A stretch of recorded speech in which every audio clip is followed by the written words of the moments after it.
The fluorescent lights in Terminal C of Hartsfield-Jackson Atlanta International Airport hummed at a frequency most people learn to ignore. Renee Caldwell had never learned to ignore anything. She stood at the edge of the checkpoint approach corridor at 8:47 in the morning, a black leather notebook open in her left hand, a government-issue audit stylus in her right, and she was counting. She was counting the number of seconds between when a passenger reached the front of the identification verification line and when the officer behind the podium made eye contact.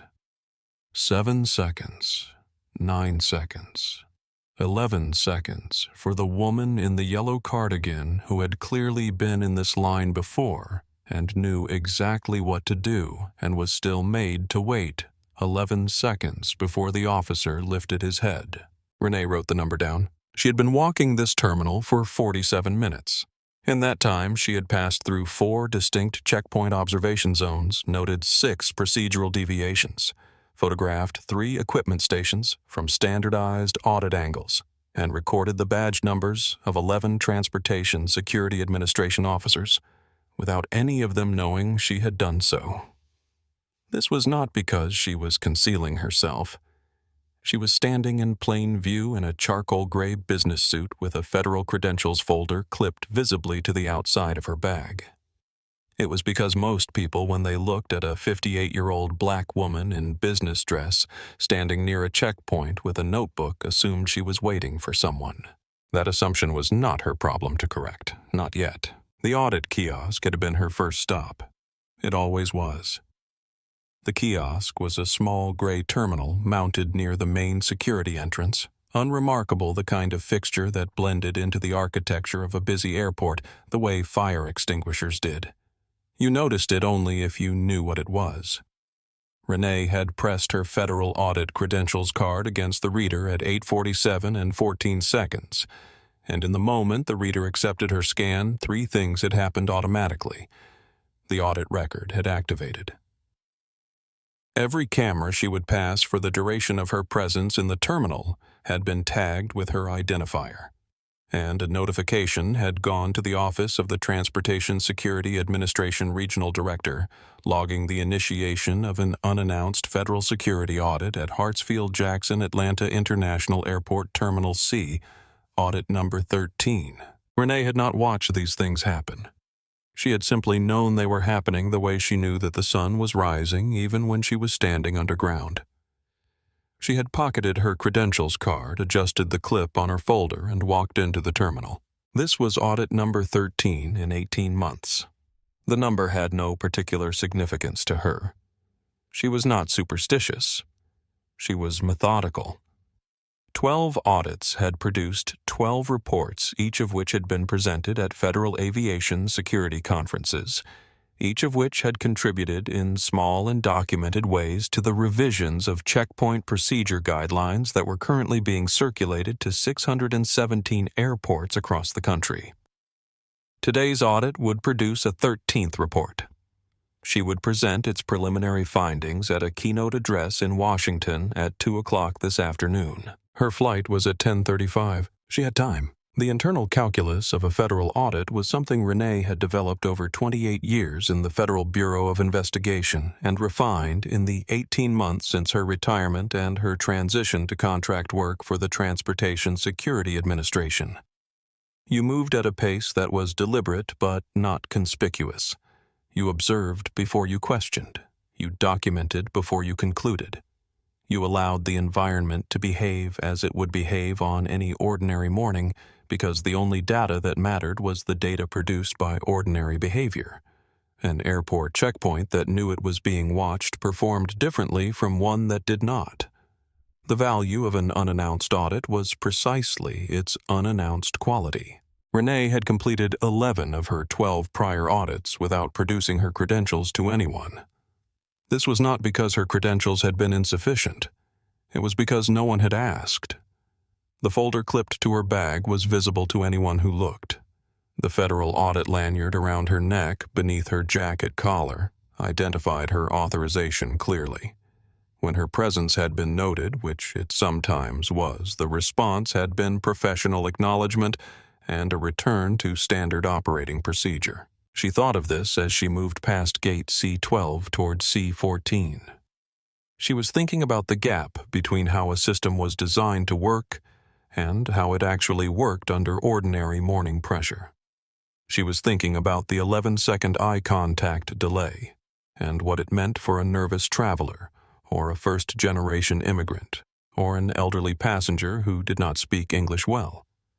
She was thinking about the 3 pieces of equipment she had photographed and whether the positioning deviations she had noted were isolated incidents or part of a broader pattern that had been in place long enough to feel normal to the officers working around it. The terminal smelled of jet fuel and burnt coffee, and the particular synthetic freshness of recycled air. The carpet beneath her feet was dark blue and industrial, worn in patterns that mapped the heaviest passenger traffic routes through the concourse with the precision of an unintended study. She had walked on this carpet before, not specifically this terminal, but carpets like it in airports like this during 11 prior audits that had each begun the same way. With a kiosk scan, with a notebook, with the quiet discipline of someone who knew that what she was looking for would show itself if she simply kept watching. She was also thinking in the way that experienced investigators thought about things without quite deciding to that the man at gate C14 had been watching her for approximately 4 minutes. He was standing near the secondary screening area, uniformed badge visible at badge number level arms, not quite crossed, but oriented in the closed posture that people who worked crowd management positions sometimes adopted when they were paying specific attention to a specific person. He was perhaps 35 to 40 years old. He had the particular stillness of someone who believed he had identified something and was deciding what to do about it. She had seen that stillness before, not in airports, but in interrogation rooms and courtrooms, and in the long hallways outside of courtrooms where people waited for things to be decided about them. Renee did not alter her pace. She did not look directly at him. She made a note in her notebook and continued her observation of the checkpoint equipment spacing at C14. She had credentials in her bag. She had never needed to produce them mid-audit. They had always been sufficient when requested through appropriate channels. In 28 years with the Federal Bureau of Investigation, she had been special agent in charge of the Atlanta field office. She had overseen a staff of 214 agents and support personnel. She had testified before 3 congressional subcommittees. She had presented evidence in 41 federal prosecutions. She had on one particular afternoon in November of 2009 talked a man with a loaded weapon off the roof of a parking structure, using nothing but the measured certainty of her voice. She was 58 years old. She held a federal audit contract. She had scanned in at 8:47. The man at gate C14 had made a decision. He was walking toward her. Renee Caldwell wrote down his badge number, closed her notebook to the most recent page, and waited. Officer Dale Mercer had worked airport terminal security for 9 years.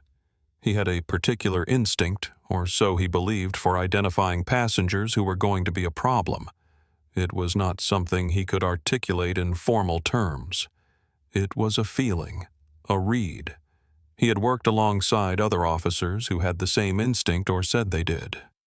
The instinct expressed itself as a kind of certainty that arrived before the justification did. It arrived as recognition. It arrived as the sense that a situation was already known before it had fully presented itself. He had seen this woman moving through the terminal for the better part of an hour. Business dress, black, notebook out. Stopping at equipment stations, taking photographs. He had not seen credentials. He had seen a woman with a notebook and a camera moving deliberately through a security zone, and his instinct had told him something. He believed, walking toward her at 10:12 in the morning, that he was right. At the precise moment Officer Mercer reached her position, Renee was noting the distance between the secondary screening table at C14 and the nearest fire exit. The distance was standard. She wrote it down anyway. Mercer stopped 2 feet in front of her. He said, "You cannot photograph security equipment without authorization." Renee looked at him. Not quickly. She looked at him the way she had looked at things her entire career, with the full weight of deliberate attention. She said, "I am conducting an authorized federal audit. I would like to produce my credentials. She reached for her bag. Mercer said, "Keep your hands visible." He said it the way you said it when you had said it before and found it effective. As a full stop. As a directive that contained within it the implicit threat of what would happen if the directive was not followed. He did not step back to give her room. He did not indicate which of her hands he found more concerning. He simply said it, and he stood and he waited to see if she would comply. Renee's hand stopped moving. She looked at him for one more measured second. Then she placed both hands at her sides, the notebook still in her left hand, and she said, "My credentials are in my bag. They identify me as a Federal Transportation Security Administration contract auditor. The audit kiosk at the main security entrance logged my authorization at 8:47 this morning. I would be glad to show you my credentials if you will allow me to open my bag." Mercer said, "Step to the side, please." She stepped to the side. She did it without changing her expression. Inside the measured stillness she maintained as a matter of professional habit. Something older and harder was registering what was happening with the clarity of 28 years of pattern recognition. She knew what this was. She had known what it was from the moment she saw him walking toward her. She had written his badge number in her notebook before he opened his mouth. Mercer unclipped the radio from his belt and called the airport security desk. This was the first in a sequence of errors that, taken individually, might have been attributed to inexperience or misunderstanding. Taken together, they told a different story. The airport security desk was not the correct channel for verifying a federal audit.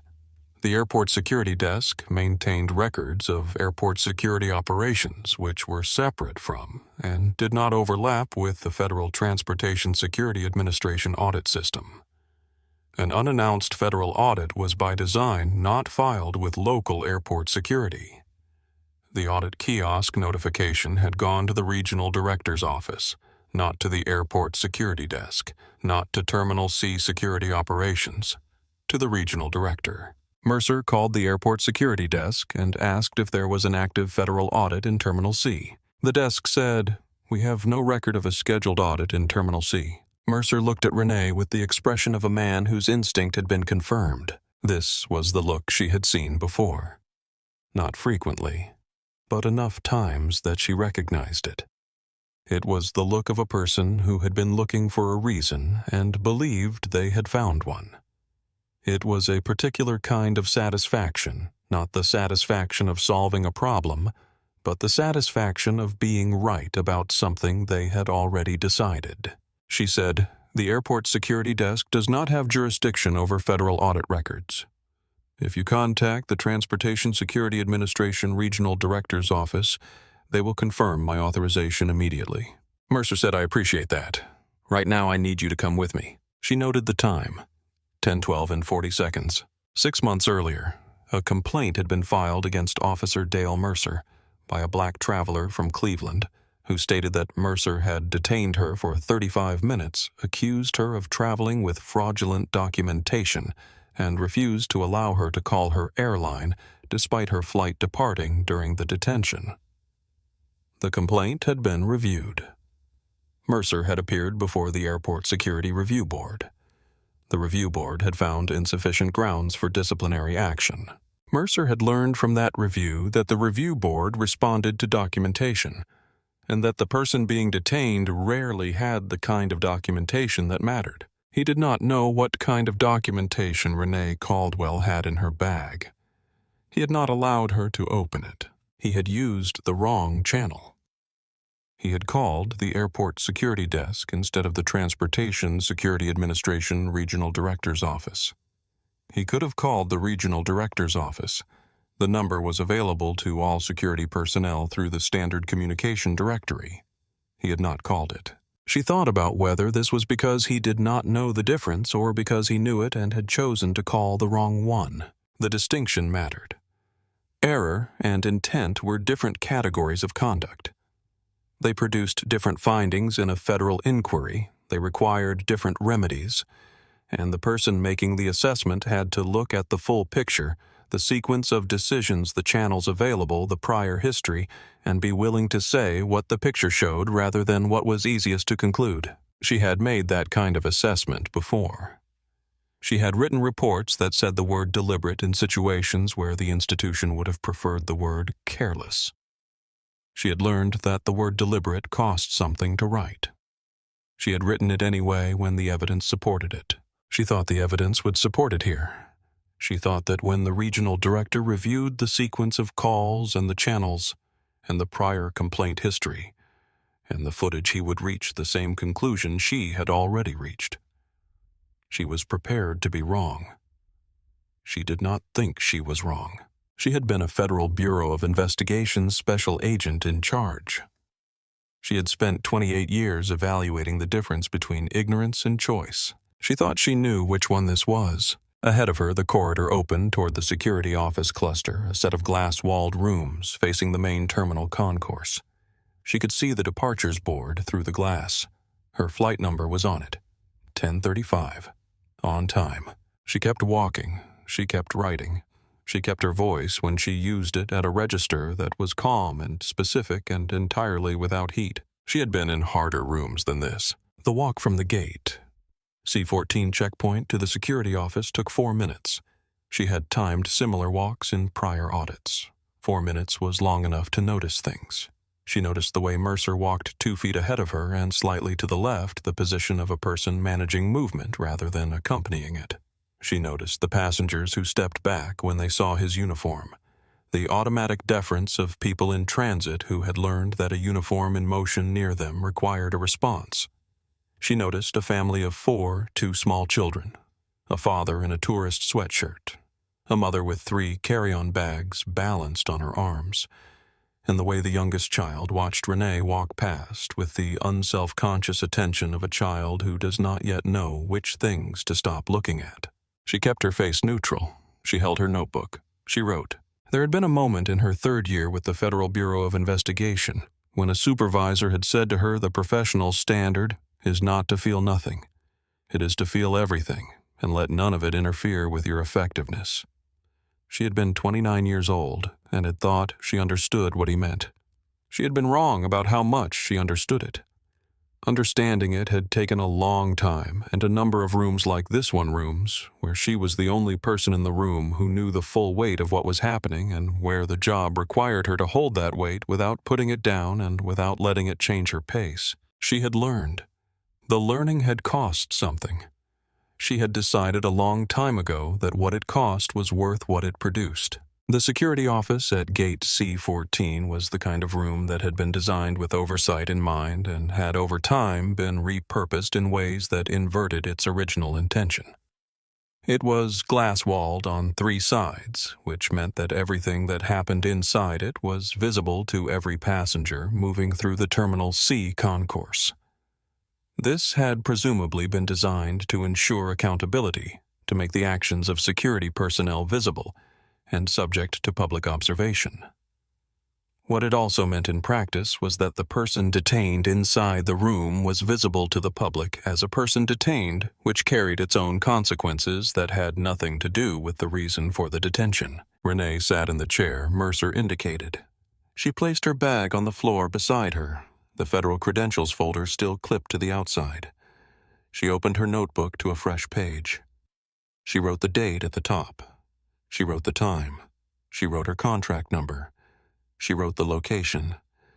Then she began documenting every detail in the sequence in which they had occurred, starting from the moment Mercer had walked toward her at 10:12 in the corridor outside gate C-14 and ending with the current moment, 10:19 and 40 seconds inside the security office, with Mercer standing near the desk and her sitting with her back straight in the plastic chair. She could see through the glass wall that several passengers had already noticed. 2 women with rolling suitcases had slowed their pace. A man in a business suit had stopped and turned slightly to look. A younger woman near the departures board had her phone raised at the angle people raised phones when they were recording. Renee noted this. She noted it without emotion. She noted it the way she noted the position of fire exits and the distance between equipment stations. It was data. Everything was data. Mercer was at the desk calling someone. He spoke in the lowered, efficient tone of a person who believed they had handled a situation. She heard him say, "Black female 50s business dress photographing equipment in Terminal C claims to be a federal auditor desk. Has no record of active audit escorting to office for local verification." She heard the phrase "claims to be" and wrote it down. The door opened. A man in a captain's uniform entered. He was perhaps 50, with the bearing of someone who had worked his way up through institutional structures and had learned that the way to move through those structures was to support the decisions of the people beneath you, while the details were still unclear. He looked at Renee, he looked at Mercer. He made a decision. He said, "We have a hold on your boarding. You won't be able to board your flight until local verification is complete." Renee said, "I understand. I would like to note that local verification can be completed in under 2 minutes by contacting the Transportation Security Administration Regional Director's Office. I have that number available." The captain said, "We'll use our standard verification process." She said, "What is the expected duration of the standard verification process?" He said 30 minutes approximately. Her gate closed in 78 minutes. The airline would not hold the aircraft. She wrote down captain badge number to be confirmed. 10:31. Travel hold filed. Local verification process initiated. Estimated duration 30 minutes. Gate closure 78 minutes. The captain looked at her notebook. He looked at what she was writing. He said nothing about it. He said, "We're trying to sort this out as quickly as possible." Renee said, "I understand.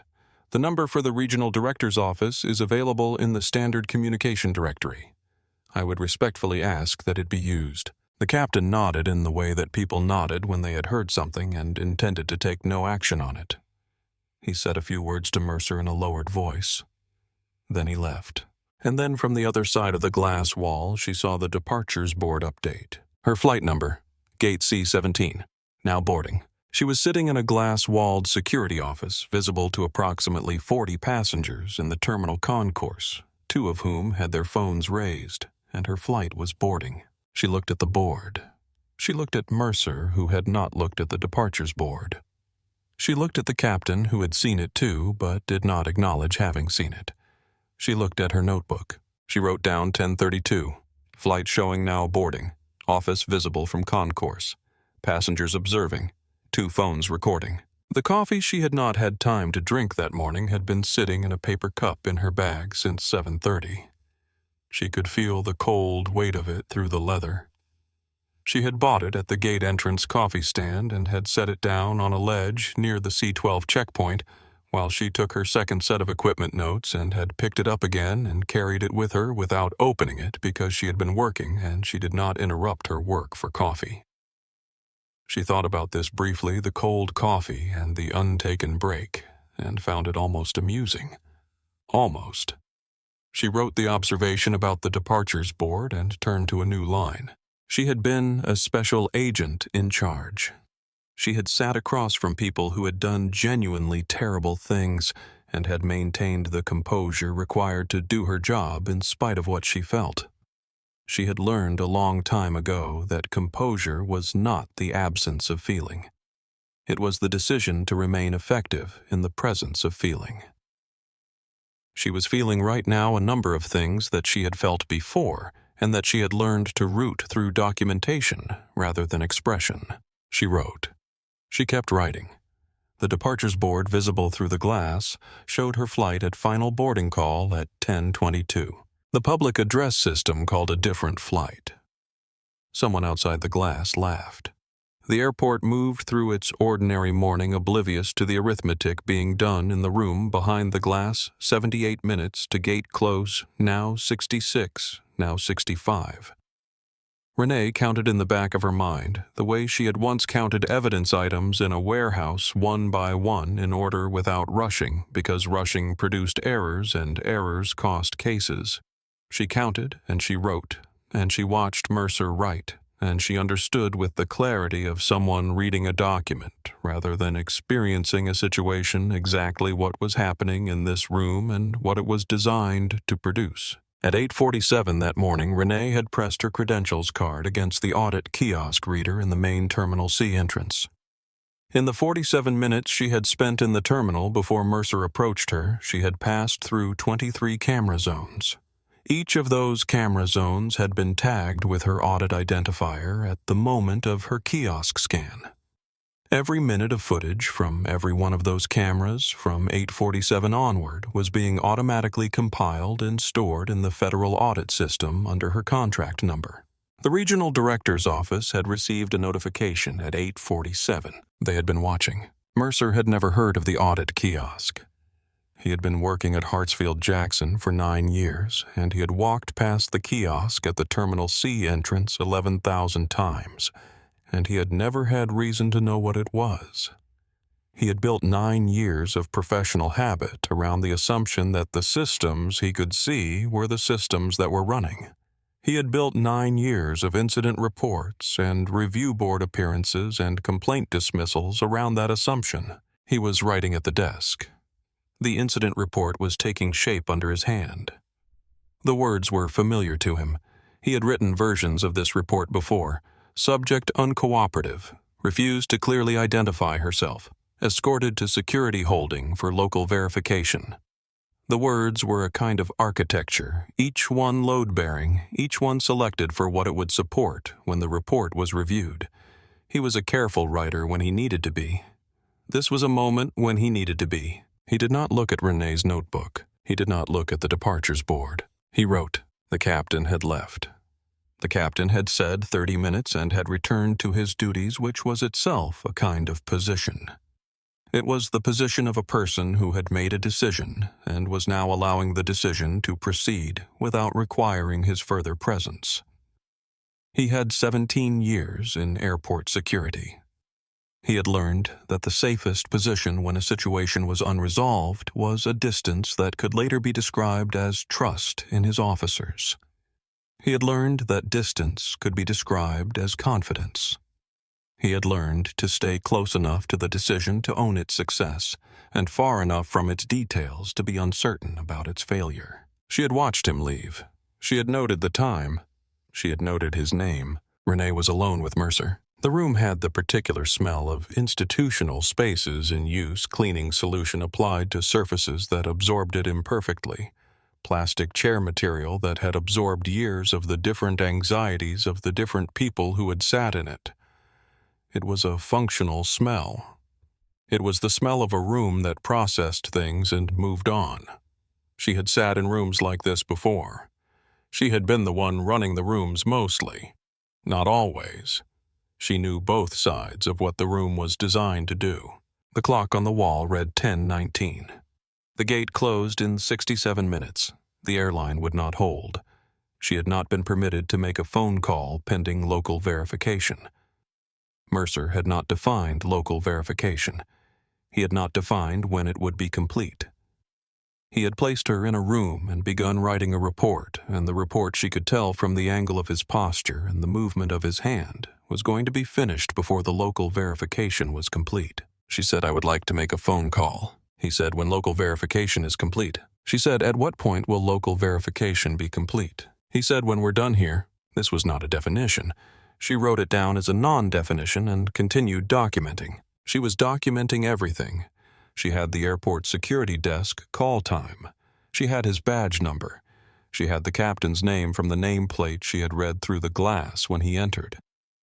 She had the name of the airline agent who had confirmed the travel hold, whose identification she had been able to read from the gate notification system visible on the desk screen before Mercer angled it away from her. She was still conducting an audit. The audit had not stopped when Mercer approached her. It had not stopped when she walked to this office. It continued because she continued. Because the notebook was open and the data was real, and she had not stopped doing her job simply because someone had attempted to prevent her from doing it. The light through the glass wall had the flat, even quality of airport lighting that does not distinguish between morning and afternoon, between the first flight of the day and the last. Outside, the glass passengers moved with the purposeful, slightly anxious energy of people trying to be somewhere. Rolling bags clicked over carpet seams. Children were lifted and set down. A flight was called over the public address system, a different gate, and a small surge of movement followed the announcement down the concourse. Inside the room, Renee wrote. She thought about the woman from Cleveland, the one who had filed the complaint 6 months ago. She thought about what it had cost that woman in time and documentation and effort to produce a complaint that had gone nowhere. She thought about the review board that had found insufficient grounds. She thought about what the word insufficient had meant in that context. Insufficient evidence. Insufficient documentation. The implication that the account was insufficient, not as testimony but as proof, because it was the account of one person against the record of another, and the other person had an incident report with words like uncooperative and refused to clearly identify, words that Mercer was writing again right now for her. She thought about what it took to file a complaint, not the mechanics of it, the form, the submission, the waiting, the will it required. The calculation a person had to make, exhausted after a missed flight and a humiliation in a glass-walled room about whether the thing they knew to be true would survive contact with a process designed to evaluate it. The question of whether telling the truth, which was free, would cost more than the alternatives. She had seen people make that calculation and choose not to pay. She did not judge them. She had been for 28 years the person who had the institutional authority to make the cost of that calculation smaller. She had done what she could. It had not always been enough. She was sitting in the room now. The calculation was being made about her, not about the woman from Cleveland, and she was going to cost him everything. It was possible to cost him within the limits of what the record permitted. Not out of anger. Out of the same fundamental principle that had kept her notebook open for the last 28 years, that the record should reflect what happened, not what was convenient to say happened, and that someone had to be willing to write it down before anyone decided it mattered. She wrote 10:20. Mercer composing incident report. Report filed before local verification complete. Subject not permitted phone call. Definition of local verification not provided. She thought about the review board, about how it worked, about how the documentation that mattered in a review board hearing was the documentation that came from inside the system, not the documentation that came from the person who had been acted on by the system. About how the word insufficient when applied to a complaint was often an institutional assessment of the complainant rather than the conduct. She had spent 28 years building a career inside that system. She understood its architecture the way you understood the architecture of a building you had worked in for decades. She knew which walls were load-bearing and which ones could be moved. She knew where the exits were. She knew that in this building, in this room, the system had a wall she had not yet used. The wall was 47 minutes of tagged federal camera footage already in the regional director's possession. Mercer did not know about the wall. He was riding comfortable, certain captain-backed 9 years of practice behind him. He believed this was over. He believed it had the shape of the things that had been over before, the shape of a review board, finding the shape of a dismissed complaint, the shape of an incident report that said, subject uncooperative, and meant, between its lines, that the subject's account would not be sufficient. He looked up once. He looked at her writing. His expression was the expression of a person observing something they found irrelevant. She was writing in a notebook. People wrote things in notebooks. It had no particular significance to him. He looked back at his report. He did not know about the wall. At 9:43, the door opened. Andrea Park was 41 years old and had worked as a Transportation Security Administration checkpoint supervisor at Hartsfield-Jackson for 6 years. She had been briefed that morning as part of standard shift protocol that a federal auditor was active in Terminal C. She had not been given a physical description. This was intentional. The audit program design required that supervisors know an audit was active without knowing who the auditor was, so that checkpoint behavior reflected genuine operating conditions rather than a specific performance for a known observer. She had been monitoring her checkpoint when the automated alert came through from the regional director's system. The alert was not uncommon. It indicated that a federally tagged audit subject had been stationary in a specific location for an extended period that deviated from standard audit movement parameters. The system generated these alerts automatically when the audit subject's camera-tagged position remained fixed for longer than the movement parameters of a standard mobile audit. The alert had pinged at 9:41. The location was the Terminal C security office cluster. Andrea had looked at the alert. She had looked at her checkpoint. She had looked at the location again. She had understood. She opened the door of the security office and she saw Renee Caldwell. She saw the federal credentials folder on the bag. She saw the notebook open on the table, dense with handwriting, 8 pages filled since 10:15. She saw the audit lanyard visible above the collar of the charcoal gray jacket. She saw the date and contract number written at the top of the most recent page. She saw Mercer at the desk with his incident report pen in hand, posture of a man completing a routine task. She looked at Renee. Renee looked back at her. It was a very specific look. Not the look of someone asking for help. The look of someone recognizing that the correct person had arrived and noting it in the record. Andrea looked at Mercer. She said, "Officer Mercer, I need to make a phone call. Do you mind stepping outside for a moment?" Mercer said, "I'm in the middle of a report." Andrea said, "I understand. This is urgent." There was a quality to Andrea Park's voice in that moment that came from 6 years of checkpoint supervision and from the specific training that Transportation Security Administration supervisors received regarding federal auditors and the handling of situations in which standard airport security protocols had been applied to persons operating under federal authorization. It was a quiet quality. It was the quality of someone who understood exactly what was in front of them and was proceeding with the care the situation required. It was not the quality of alarm, it was the quality of precision. Mercer looked at her. He looked at Renee. He looked at the credentials folder on the bag which he had looked at before and assessed as insufficient because the airport security desk had no record. He went outside. Andrea sat down across from Renee. She looked at the notebook. She looked at the 8 filled pages. She said, "How long have you been here?" Renee said, "Since 10:15. My gate closes in 53 minutes. Andrea said, "I am going to call the regional director." Renee said, "Thank you." Andrea Park pulled out her phone and dialed the Transportation Security Administration Regional Director's direct line, which she had in her contacts because she was a checkpoint supervisor at a major international hub.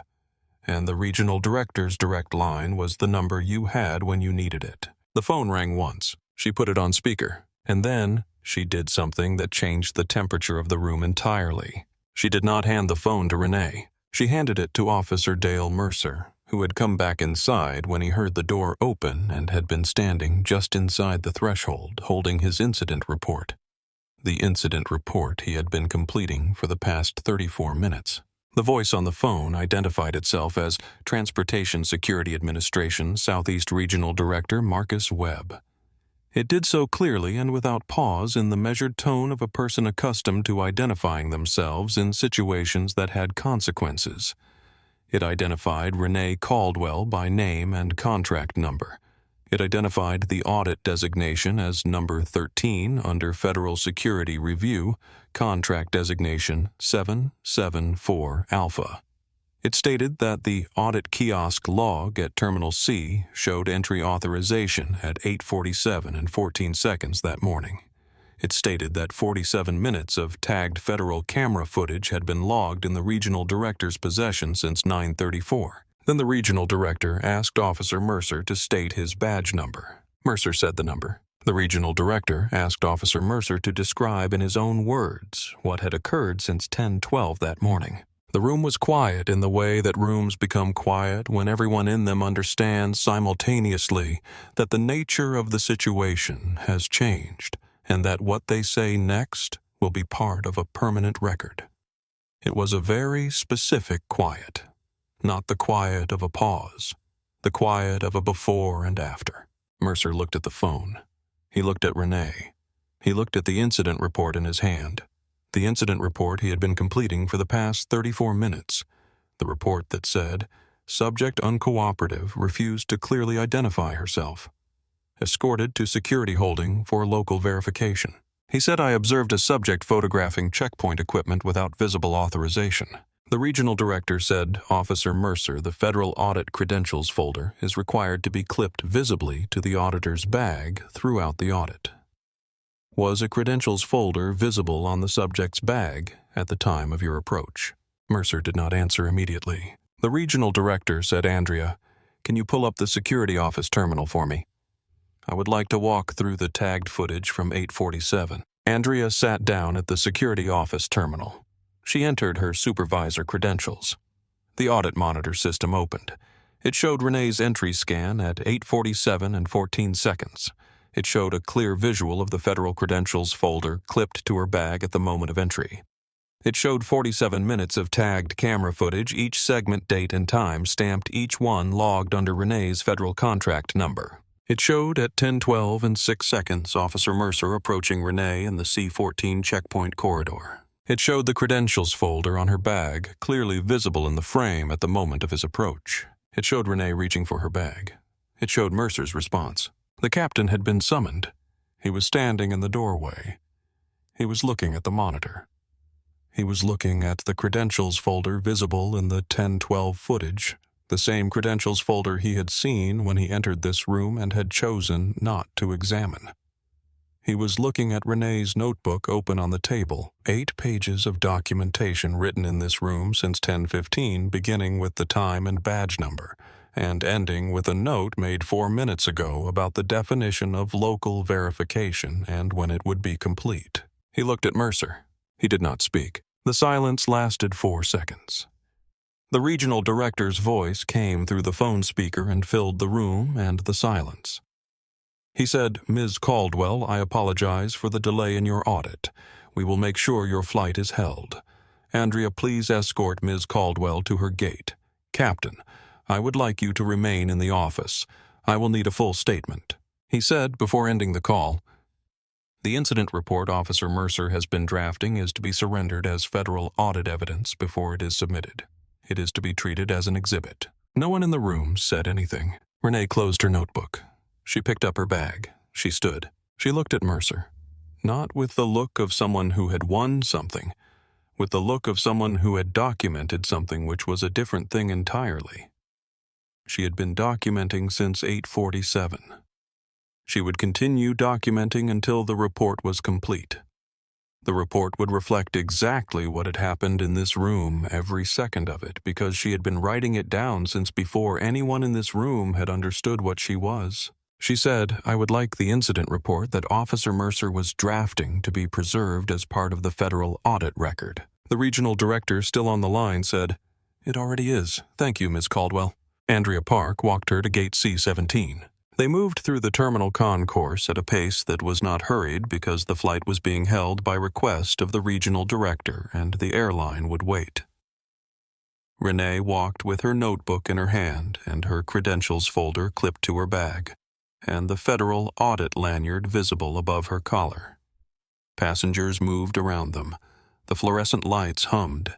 The departures board updated in real time above the gate clusters. She was thinking about the woman from Cleveland. She was thinking about the complaint that had been reviewed and found insufficient.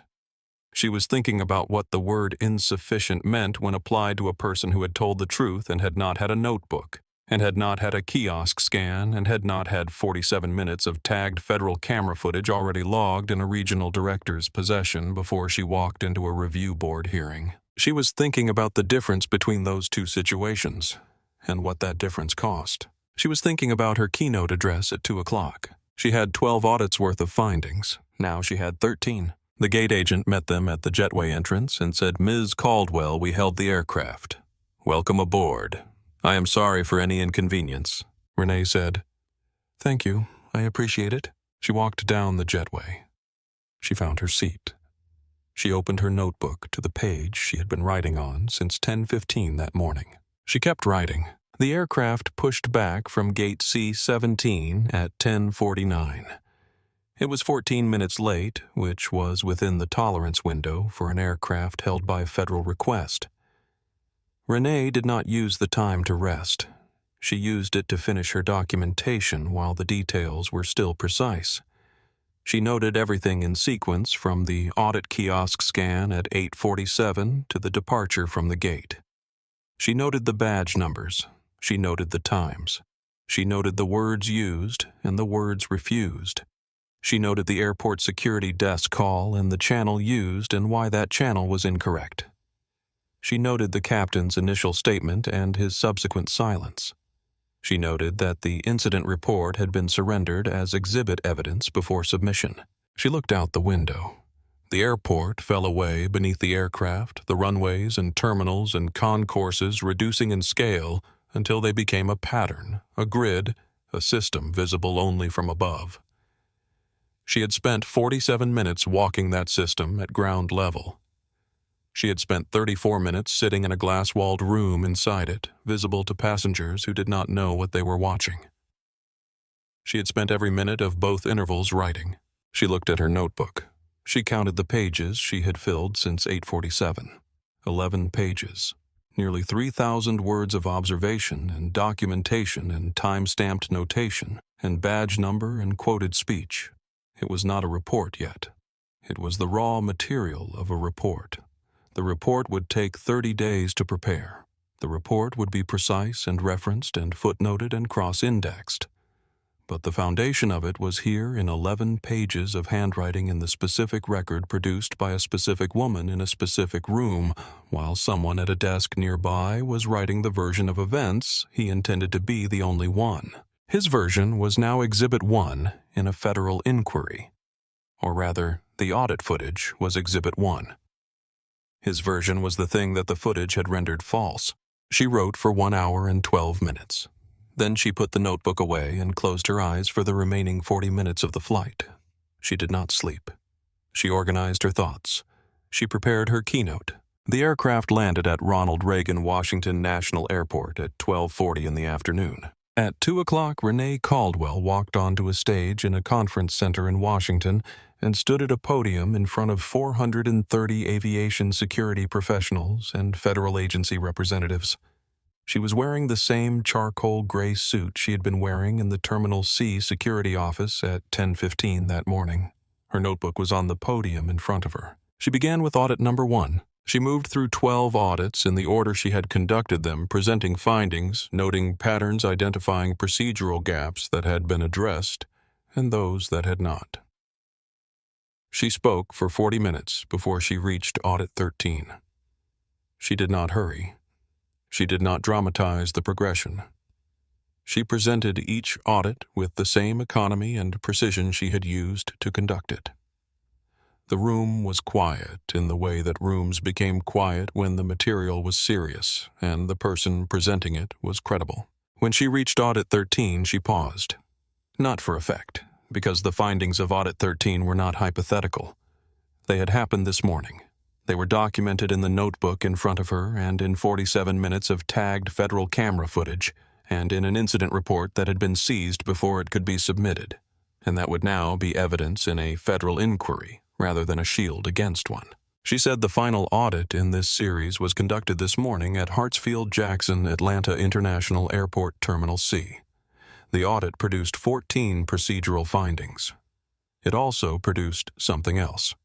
It produced a documented case study in what happens when a federal authorization is present, visible, and correctly logged from the first moment of contact, and a security officer chooses to proceed as though it is not. She said, "I want to be precise about what I mean.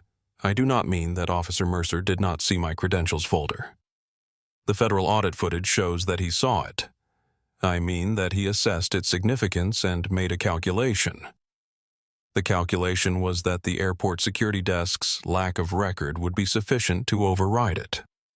The calculation was that the person making the claim would not have the documentation to sustain it against the documentation he was generating." She said, "He was wrong, but I want to be careful about what we conclude from that, because the reason he was wrong this morning was not that the system caught him.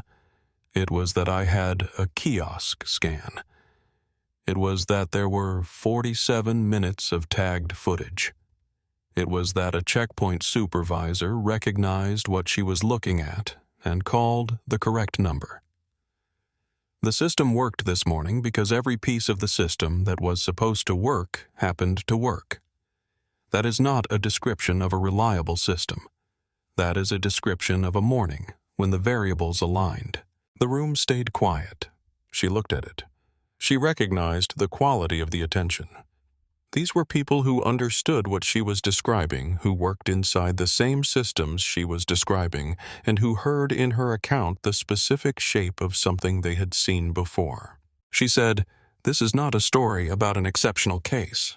The reason it matters is that it is not exceptional." What was exceptional was the documentation. The audit kiosk was running. The cameras were tagged. The regional director's office had a notification at 8:47. Every minute of what followed was already on record before anyone understood that it was. She said, "The question this case study asks is not what happens when someone has federal credentials. The question is, what happens to the person who does not? What happens to the traveler who is detained for 35 minutes by the same officer and does not have a kiosk scan and does not have tagged footage and does not have a regional director's notification and whose complaint when they file it is reviewed by a board that finds insufficient grounds? What does the word insufficient mean in that context? What is it insufficient of?" She said, "There was a woman from Cleveland. Her complaint was one of 2 prior complaints against this officer. Both had been reviewed and dismissed. She had told the truth. She had done everything correctly. She had filed on time. She had provided her account in writing. The account was accurate and detailed, and the review board had found insufficient grounds. She said, "I am going to recommend in my final report that her complaint be reopened. I'm going to recommend that the federal audit documentation be provided to the review board as supplementary evidence. I'm going to recommend that the phrase insufficient grounds be examined in every prior dismissed complaint involving this officer in light of what we now know about his conduct and his method and the channel he chose to call when he wanted to find the answer he was looking for." The room was quiet. She turned a page in her notebook. She said, "Documentation is not protection, but it is evidence, and evidence is what the record needs before anyone decides to look for it." She said, "If we are serious about the standards we say we are enforcing, then the standard has to apply in both directions. The system has to catch the officer as reliably as it catches the passenger. The camera has to be running before someone decides it matters. The notebook has to be open from the first moment, not the moment when it becomes obvious that something has gone wrong." She looked at the room for a moment before continuing. She said, "I am 58 years old. I spent 28 years as a Federal Bureau of Investigation special agent in charge. I have conducted 13 airport security audits in 18 months. I have testified before congressional subcommittees. I have presented evidence in 41 federal prosecutions. This morning in Terminal C of Hartsfield-Jackson Atlanta International Airport, an officer who had never heard of the audit kiosk called the wrong number to verify my authorization, placed a travel hold on my boarding, confined me to a glass-walled office visible to the public, and wrote an incident report that said I had refused to identify myself." She said, "I want you to hold that in your mind, not as an exceptional story, but as a data point. And I want you to ask yourself how many people walked through Terminal C this morning who were not auditors, who had no kiosk scan, who had no tagged footage, who had no notebook full of documentation and no regional director's number and no 28 years of practice at remaining precise in a room where someone was trying to make their account insufficient." She turned another page. She said, "Audit 13 is still in progress. I will submit the final report within 30 days. The findings, including the documented conduct of the detaining officer and the response of the checkpoint supervisor who acted correctly under pressure, will be incorporated into the revised federal checkpoint training standards currently under review." She said, "The checkpoint supervisor's name is Andrea Park. I have cited her response in my preliminary findings as an example of correct protocol under pressure. She entered a room, read the situation correctly, called the correct number, and handed the phone to the person who needed to hear what it was going to say. The record will reflect what she did. I want to say that clearly in this room before the report is filed." She closed her notebook. She said, "Thank you. Within 72 hours of the federal inquiry notification reaching the Airport Security Administration, Officer Dale Mercer was placed on administrative suspension pending review.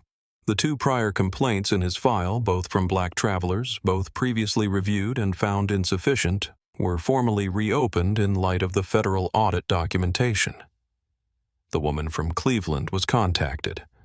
The complaint she had filed 6 months earlier, which had been reviewed and closed, was included in the federal inquiry record as Exhibit 2. The federal camera footage from Terminal C was Exhibit 1. The review process took 86 days. At the conclusion of the review, Officer Mercer was terminated. The federal civil rights inquiry produced a finding that was forwarded to the Department of Justice. The prior complaints were substantiated. The finding noted that Officer Mercer had a documented pattern of using incorrect verification channels when dealing with black travelers who asserted specific authorizations, and that this pattern was not consistent with error or unfamiliarity, but with a deliberate selection of channels likely to produce confirming results. The captain who had placed the travel hold and then stood in the security office doorway and looked at the monitor and looked at the notebook and looked at Mercer and said, "Nothing was placed on performance review."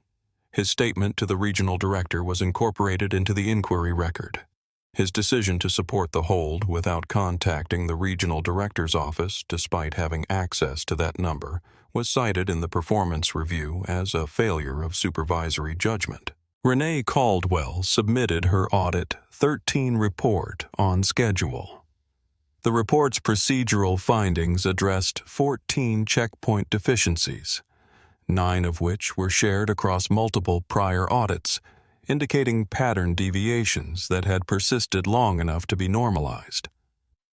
The report's supplementary section addressed the circumstances of the officer encounter as a case study in authorization, verification, failure, and its consequences. The audit kiosk log from Terminal C, 47 minutes of tagged federal footage beginning at 8:47 and 14 seconds was preserved as Exhibit 1 in the federal inquiry. Every second of it had been running before Mercer walked toward her. Every second of it had been tagged and stored and logged and sent to the regional director's office before anyone in Terminal C that morning understood what it was. Andrea Park's name appeared in the final report's commendation section. Her response was cited as an example of checkpoint supervisor conduct under pressure that reflected exactly what the training standards were designed to produce. It was cited specifically for the sequence of decisions she had made in the 60 seconds after entering the security office, reading the situation from the visible credentials and the audit notation, removing the detaining officer from the room, calling the correct number and handing the phone not to the person who had been detained, but to the person who needed to hear what the phone was going to say. That sequence was described in the report as the correct protocol for a supervisor who enters a detention situation involving a person with visible federal authorization credentials. It was rare that the protocol was followed exactly. The fact that it had been made a difference. Renee's keynote address was recorded and distributed to 617 airports. The section on Audit 13 was excerpted and incorporated into the updated federal checkpoint training materials under the heading Authorization Verification Protocol and the Correct Use of Federal Communication Channels. The section included a specific module on audit kiosk function and the distinction between Airport Security Desk records and Transportation Security Administration Regional Director records. It included a case study exercise in which trainees were asked to identify the correct verification channel for 6 different authorization scenarios. The module was mandatory for all new checkpoint personnel. It was mandatory for all personnel with prior complaints in their file. It was mandatory for all supervisors. The woman from Cleveland received a letter from the Federal Inquiry Office acknowledging that her complaint had been substantiated and incorporated into the federal record. The letter did not undo what had happened to her. It did not give her back the 35 minutes or the flight she had missed or the hours she had spent on the complaint that went nowhere. It was a letter. It was nonetheless more than the review board had found her complaint to be worth. There is something particular about the act of documentation. It is not dramatic. It does not announce itself. It does not require an audience. It is a woman with a notebook writing down a time and a badge number and a word in a room where someone has decided she does not need to be heard on a page that will outlast the decision. It does not require permission. It does not wait to be told it matters. It begins at the beginning before anything has happened yet, because the record exists to describe what happened, not to argue about whether it did. Renee Caldwell scanned her audit credentials at 8:47 and 14 seconds. She opened her notebook. She began to write. The audit kiosk logged her entry. The cameras tagged her path. The regional director's office received its notification. 47 minutes of footage accumulated in a federal database before anyone in Terminal C understood what it contained. An officer who had been making the same calculation for 9 years made it one more time without knowing that the variables had changed, without knowing that the system he could not see had been running since the moment she walked in. She wrote 11 pages. She kept writing on the aircraft. She kept writing until the report was done. She presented the findings in Washington, and the findings went into the training materials, and the training materials went to 617 airports, and the audit kiosk module was made mandatory for every person who had ever decided, looking at a specific kind of person with a specific kind of credential, that the wrong channel would give them the answer they were looking for. Everything that happened after 8:47 was already part of the record. Everything that mattered had been running before anyone decided to look. If this story stayed with you, subscribe to this channel. There are more stories like this one stories where the evidence was already running before anyone decided to look for it, where the record existed before anyone understood what it contained, and where a person in a difficult room refused to wait for permission to document what was being done to them. The notebook was open. The camera was tagged. The record was already there. Subscribe and stay with us.